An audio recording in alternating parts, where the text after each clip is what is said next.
안녕하세요, 민티저입니다. 오늘은 DDR 메모리의 속도가 왜 2배인지 간단하게 제가 알려드릴게요. 간단한가? 모르겠는데 아무튼 알려드릴게요. 보시면은 CPU-G 같은 프로그램 이렇게 보시면은 메모리 클럭 속도 보는 부분이 있잖아요.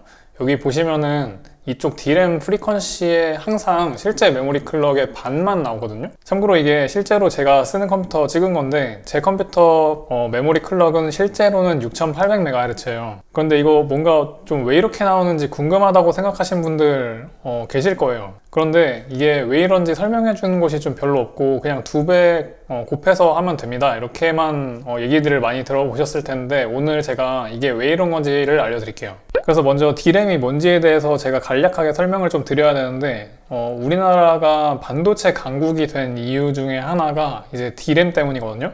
우리나라의 최대 수출 품목 중 하나죠. 그리고 서버나 PC나 모바일 등등 대부분의 전자기기에 탑재가 되고요. 작년에는 이제 메모리 가격이 많이 떨어져가지고 우리나라 반도체 업체들이 수익성이 좀 안 좋아지긴 했는데, 아무튼 이게 메모리라는 제품이 사이클이 있다 보니까 주기적으로 업다운이 있어요. 그래서 지금은 다운 사이클을 지나고 있는 과정이라고 저는 생각이 들고, 이제 업사이클 되면은 다시 호황이 되지 않을까 싶어요. 그리고 오른쪽에 보시면은 D램 시장 점유율을 제가 표시를 해놨는데, 이게 23년도 4분기를 기준으로 한 거거든요. 근데 보시면은 이제 이 파란색이 삼성전자 메모리고요. 그리고 이 빨간색 쪽이 SK 하이닉스, 그리고 이 회색깔이 미국의 마이크론이고, 나머지들은 여기 나냐, 윈본드, PSMC, 아더스라고 써 있는데, 이 나냐, 윈본드, PSMC는 세 군데 다 합쳐서 대만 업체예요. 그런데 이 세 군데 다 합쳐봐도 점유율이 한 4%, 5%? 한 이 정도밖에 안 되니까, 실질적으로는 미국의 마이크론이 한 20% 먹는 거 빼고는 나머지는 다 우리나라 업체들이 전 세계 D램을 꽉 잡고 있다고 할 수가 있죠. 그런데 이제 또 좀 반도체 시장에 대해서 약간 아시는 분들은 메모리보다는 파운드리 쪽이 더 시장이 파이가 크다 이런 얘기만 좀 들어보셨을 텐데, 물론 그 얘기가 맞긴 맞지만 그래도 D램이라는 것도 엄청나게 큰 시장이기 때문에 우리나라 업체들이 대단하지 않다 이런 얘기를 할 수 있는 거는 전혀 아니라고 생각을 해요. 그리고 최근에는 이제 HBM이라는 단어를 들어보셨을지 모르겠는데, 이게 AI랑 완전 밀접하게 관계가 있는 그런 메모리거든요. 그래서 HBM에 대해서도 이게 뭔가 간단하게 설명을 드릴게요. HBM이라는 거는 간단하게 말하면요, D램을 이렇게 수직으로 쌓아서 올린 거라고 생각을 하시면 돼요. 참고로 여기 있는 거는 제가 실제로 직접 그린 그런 그림이거든요. 그래서 화면상에 이제 공간이 별로 없으니까 이 HBM D램이라는 이 다이를 4개밖에 못 그려놨는데, 실제로 최근에 이제 개발된 HBM 같은 경우에는 이 다이가 위로 16층까지 쌓일 수가 있다고 합니다. 그러니까 훨씬 더 집적도가 늘어난 거죠. 그래서 요즘에 엔비디아에서 나오는 H100이나 A100, 그리고 최근에는 이제 조만간에 발표될 걸로 기대가 되는 B100이라는 이제 모델도 있는데, 그런 AI용 프로세서들은 이 HBM을 갖다가 기본으로 채택을 하고 있어요. 왜냐면은 이 HBM이 없으면은 그런 속도를 갖다가 감당을 못해요. 그래서 이 HBM이랑 GPU가 어떤 식으로 결합을 하냐면요, 이 베이스 다이라는 거 밑부분에 또 인터포저라는 게 이렇게 붙어 있어요. 그래서 여기도 이런 범프 같은 걸로 이런 식으로 붙어 있게 되고, 그리고 인터포저 이렇게 되어 있고, 이게 이렇게 길거든요. 그래서 길어가지고 이런 식으로 여기가 이제 GPU가 되는 거예요. 그래서 이게 간략하게 제가 그리긴 했지만 이런 식으로 이제 베이스 다이랑 인터포저 사이에 길을 열어가지고 GPU 다이랑 거의 직접적으로 연결되는 그런 식으로 이렇게 부착이 됩니다. 그리고 GPU 다이에도 물론 이런 식으로 이렇게 연결이 밑에랑 되는 거죠. 근데 여기 보시면은 TSV라는 게 있고 마이크로 범프라는 게 있는데, TSV는 스루 실리콘 비아라고 해가지고 이 D램 그 다이를 갖다가 그 내부에 실제로 구멍을 뚫어가지고 수직으로 연결하는 그런 배선이거든요. 그래서 D램의 다이마다 이런 구멍들이 내부에 이렇게 뚫려 있고, 그 수직으로 이렇게 층층이 쌓은 다음에 그 사이사이를 마이크로 범프라고 하는 어떤 그 볼납 같은 거라고 생각을 하시면 되는데, 그걸로 이렇게 연결을 하게 돼 있어요. 그러니까 우리가 이제 그래픽카드 같은 거 생각을 하시면은, 그래픽카드 메모리는 GPU 다이의 주변부에 이렇게 장착이 되잖아요. 그런 거에 비하면 이제 AI용 프로세서 이런 거 같은 경우에는 이렇게 거의 GPU랑 메모리가 거의 달라붙어 있는 그런 형식으로 가다 보니까 훨씬 더 빠른 속도로 데이터를 처리를 할 수가 있는 거죠. AI 반도체가 잘 나가면 잘 나갈수록, 그러니까 우리나라 D램 업체도 같이 덩달아서 잘 나갈 수밖에 없는 그런 구조예요. 그러니까 이런 상황이 우리한테는 되게 호재가 되는 거죠. 자, 그런데 그러면은 엔비디아가 HBM도 설계하면 되지 않나? 이런 생각이 들 수도 있지 않아요? 이것도 아시는 분들은 아실 텐데 엔비디아는 설계만 하는 그런 팹리스 업체라고 하고, 그리고 제조는 안 하잖아요. 제조는 TSMC라는 대만의 업체한테 맡겨가지고 제조를 시키니까, 어차피 제조는 TSMC에서 하니까 엔비디아가 HBM을 설계를 해가지고 TSMC에서 제조해서 받아가지고 쓰면 되는 거 아닌가 하는 생각이 들 수도 있잖아요. 그렇게 되면은 이렇게 될 수도 있는 거 아닐까 싶은 생각이 들죠. 그런데 너무 다행스럽게도 메모리 반도체는 보시면은 CPU나 GPU 같은 로직 반도체랑 생산하는 기술이 좀 달라요. 이게 로직 반도체가 더 만들기 어렵냐, 뭐 아니면은 메모리가 만들기 어렵냐, 이런 차원이 아니고 좀 달라가지고 분야가 다르기 때문에 이 로직 반도체를 잘하는 TSMC 같은 회사에서도 메모리는 잘 못 만들게 되는 거예요. 반대로 말하면 메모리를 잘 만드는 우리나라 업체들도 로직 반도체에는 상대적으로는 이제 경험이 많이 없는 거죠. 그래서 TSMC한테 지금은 약간 밀리고 있는 그런 상태라고도 볼 수가 있고요. 아무튼 메모리도 TSMC는 이쪽에 노하우가 없기 때문에 우리나라 업체가 이제 잘 나갈 수밖에 없다, 그렇게 생각을 하시면 돼요. 그런데 뭐 이미 TSMC는 메모리 안 만들어도 엔비디아 GPU 많이 수주받고 있으니까 안 그래도 잘 나가고 있긴 하죠. 그래서 이제는 최근에는 삼성이랑 SK도 메모리 반도체를 갖다가 고객한테 맞춤 제작을 한다고 하더라고요. 이제 팹리스 업체가 기존의 D램 갖다가는 속도를 감당하기 어려운 그런 상태가 되다 보니까 이제 메모리 반도체를 갖다가 파운드리처럼 이렇게 맞춤 제작을 주문을 한다는 거예요. 그래서 다행스럽게도 우리나라가 앞으로 계속해서 메모리 반도체 주도권을 잡고 있을 것 같은 그런 생각이 들어요. 이게 참 중요하죠. 자, 그래서 다시 메모리 클럭 2배 얘기로 좀 돌아가 보면요, 클럭이라는 것부터 설명을 해야 되거든요. 디지털 회로에서 클럭이라는 거는 여기 보시면은 여기가 0이고 여기가 1이에요. 그래서 0이랑 1을 갖다가 주기적으로 반복하는 그런 신호를 클럭이라고 부르거든요. 그래서 제가 빨간색으로 지금 그려놓은 클럭 같은 경우에는 요 클럭 전체가 만약에 1초 만에 이렇게 왔다 갔다를 2번을 했으면은 요게 결국에는 2Hz의 클럭이 되는 거예요. 이게 만약에 왔다 갔다를 딱 한 번만 1초 만에 했으면은 1Hz가 되는 거고요. 그러니까 만약에 1GHz라면은 1초에 10억 번을 1하고 0을 왔다 갔다 하는 거예요. 그러니까 사실 사람의 그런 개념으로는 이게 1초에 10억 번은 좀 말이 안 될 만큼 큰 숫자긴 하죠. 그래서 실제로 컴퓨터의 그 기판을 보시면은 이렇게 생긴 거랑 이렇게 생긴 거 칩이 같이 붙어 있는 경우가 있어요. 그래서 이 빨간 거는 오실레이터라고 하는데, 이 오실레이터에 그 수정이라고 하죠. 석영 조각이 들어있어서 걔가 진동을 막 시켜요. 제가 정확하게 기억은 안 나는데 그게 13점 뭐 몇 메가헤르츠의 파동을 갖다가 진동을 이렇게 만들어내거든요. 그 석영에다가 전압을 인가를 하면은 이 정도의 진동수를 가진 그런 클럭을 만들어낸대요. 그러면은 이 옆에 있는 칩에서는 이 석영에서 만들어낸 클럭을 가지고 요 보시면은 칩 이쪽에 다리들이 되게 많잖아요. 이 다리 하나하나가 어떤 거는 CPU로 가고 어떤 거는 뭐 메모리로 가고 이렇게 클럭이 다 나눠져 있는 거거든요. 그래서 각 부품에서 사용하는 그런 클럭을 갖다가 이 칩에서 만들어 가지고 이렇게 공급을 시켜줘요, 각 부품에다가. 그런데 다시 클럭으로 와서 보시면은 이렇게 0이었다가 1로 올라가는 이 지점 있잖아요. 요거를 갖다가 라이징 엣지라고 불러요.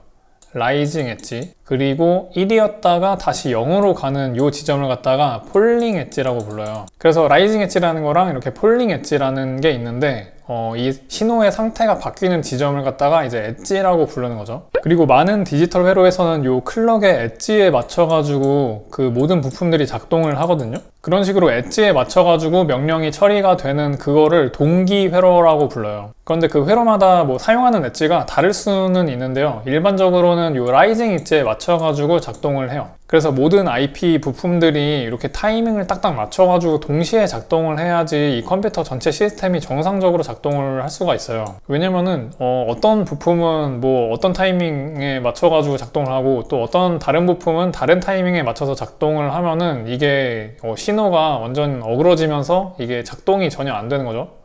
음악도 이제 박자 맞춰야지 음악으로 들리지, 이게 각 악기별로 이렇게 별도로 박자를 타면은 그냥 소음이 되는 거죠. 그래서 최근에 나온 요 i7 14700K 이런 거는 최고 클럭이 5.6GHz 이 정도까지 올라가거든요.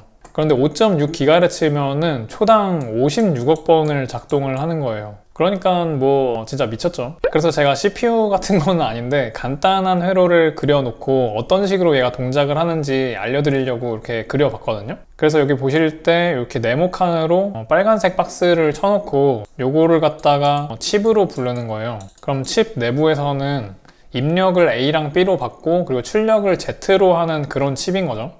그런데 내부에 보니까 요 B를 갖다가 받아서 요 박스에서 B에다가 2를 곱해가지고 C라는 거를 만들고요. 그리고 요 박스에서는 A에서 받은 거랑 C를 갖다가 더해가지고 Z로 출력을 하는 그런 칩이래요. 그래서 제가 실제로 이 Z라는 출력이 어떻게 나오는지 여기다가 값을 넣어가면서 한번 보여드릴게요. 만약에 A에다가 1을 넣고 B에다가 2를 넣었다. 그러면은 클럭이 이제 라이징 엣지에서 깜빡하면서 신호가 바뀌는 순간에 여기에서 2가 들어가고 1로 들어가 있었던 요 신호들이 여기에서는 4가 되겠죠. 그래서 라이징 엣지에서 깜빡하는 순간 4가 만들어지고 요 밑에서 C가 4가 된 거예요. 그리고 A의 위쪽에서는 뭐 박스가 아무것도 없으니까 그냥 1이라는 숫자가 이렇게 바로 이쪽까지 전달이 되는 거죠. 그러면은 이제 다음 클럭에서 다음 두 번째 라이징 엣지에서 또 깜빡하면은 요 A랑 C랑 더해가지고 출력이 5가 돼요. 그래서 Z가 결국 5가 돼서 출력이 됩니다. 그래서 여기까지는 이해가 되셨죠? 그런데 만약에 요 칩이 이 클럭에 맞춰서 작동을 안 한다. 예를 들어서 클럭이 만약에 없다라고 생각을 해볼게요. 그러면은 완전 오작동이 일어날 수가 있어요. 왜냐면은 여기에 들어있는 이 전선이라는 거는 이제 타이밍이랑 관계없이 여기다가 A에다가 1을 넣으면은 그 곧바로 곧장 여기까지 1이 전달이 되잖아요. 그러니까 딜레이가 거의 없이 이 배선에 대한 뭐 저항 딜레이 같은 거 빼고는 그냥 딜레이 없이 바로 여기 1이 도착을 하거든요. 그런데 이 아래에 있는 박스에서는 이 네모칸에 있는 연산이 진행이 먼저 돼야 되다 보니까 그렇기 때문에 여기서 딜레이가 발생을 하니까 일단 처음에 나와 있는 값은 얘가 뭔지를 몰라요. 그러니까 물음표 값이 나와 있거든요. 그런데 클럭이 없이 바로 작동을 하다 보니까 이 두 번째 박스에서 바로 1이랑 물음표랑 더해버리게 돼요. 그렇게 되면은 뭐 Z 값이 이제 알 수가 없는 물음표 값이 나오는 거죠. 그러면서 이제 데이터 오염이 생기는 거거든요. 그래서 실제로 이런 회로 설계를 할 때 이렇게 타이밍을 맞추는 게 되게 중요해요. 클럭이 있으면은 그 타이밍을 맞추는 게 훨씬 더 수월해지는 거고요. 물론 클럭이 있어도 더 맞춰야 되는 부분이 있는데 오늘은 뭐 그거까지 설명하기는 좀 그렇고, 그래서 이렇게 클럭이 존재를 해야지만 실제로 칩이 동작하는데 훨씬 더 안정적으로 그렇게 할 수가 있다는 거죠. 아까도 말씀드렸지만 그냥 박자 맞춰주는 거예요. 그 박자를 딱딱딱 정박에 딱 맞춰져 가지고 하나씩 연산을 하는 거죠. 그러면 다시 처음의 주제로 돌아와서요. DDR 메모리는 왜 속도가 2배일까? 이거를 이제 최종적으로 말씀을 드릴게요. 혹시 SDRAM이라고 들어보신 분 계실지도 모르겠는데요. 이거는 1990년대에 나온 그런 DRAM인데요. 얘는 동작 속도가 클럭 속도랑 똑같았어요. 뭐 지금은 전혀 쓸 일이 없는 램이지만 만약에 이걸 갖다가 CPUG로 봤다면은 여기 나왔었던 요 메모리 DRAM 프리퀀시랑 실제로 동작 속도랑 똑같았을 거예요. 그래서 얘는 어떻게 작동을 하냐면은 여기 보시면은 클럭이 이렇게 있죠. 아까 전에 말씀드린 그 클럭이랑 똑같은 거고요. 이 밑에 SDRAM이 있어요.